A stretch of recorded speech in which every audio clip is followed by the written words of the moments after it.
অ্যানাস কিচেনে আপনাদের সবাইকে স্বাগত। আশা করি সবাই ভালো আছেন।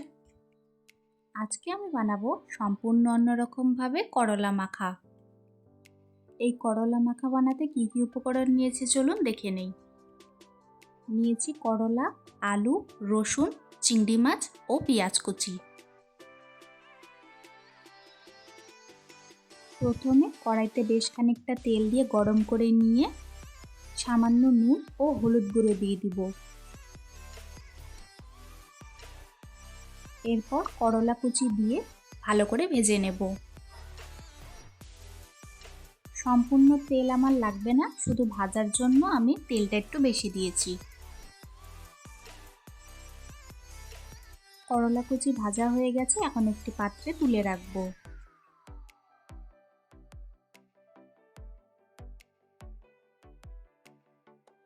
ওই তেলের মধ্যে আলুগুলো ভেজে নেব।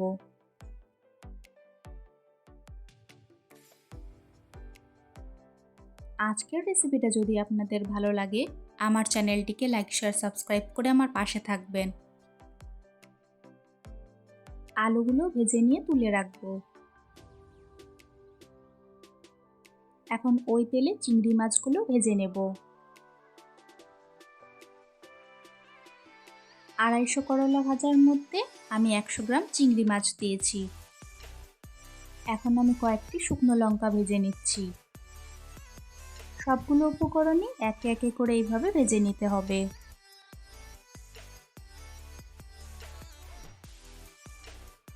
এখন রসুন কুচিগুলো ভেজে নিচ্ছি।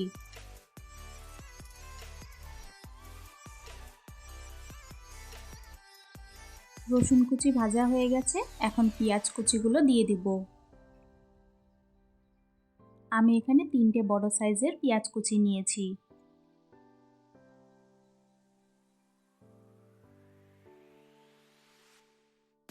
পেঁয়াজ কুচিগুলো বেশি ভাজবো না, অল্প ভেজে নিয়ে তুলে নেব।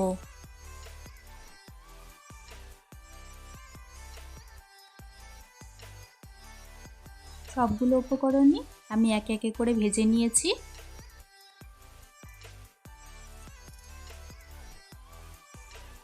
এখন সবগুলো উপকরণ একে একে করে হাত দিয়ে এইভাবে চটকে নেব।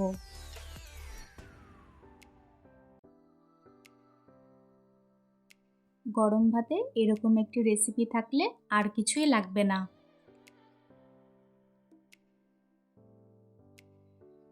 শুকনো লঙ্কা, চিংড়ি মাছ, রসুন সবকিছু আমি ভালো করে চটকে নিয়েছি। এখন স্বাদ মতো নুন দিয়ে দিব আর কিছুটা পেঁয়াজ কুচি দিয়ে ভালো করে মেখে নেব। 3টে বড় সাইজের পেঁয়াজের থেকে আমি কিছুটা পেঁয়াজ কুচি রেখে দিয়েছিলাম।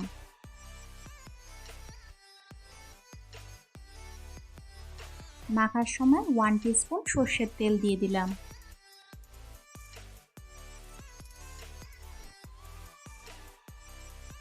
এখন সবগুলো উপকরণই ভালো করে হাত দিয়ে মেখে নেব।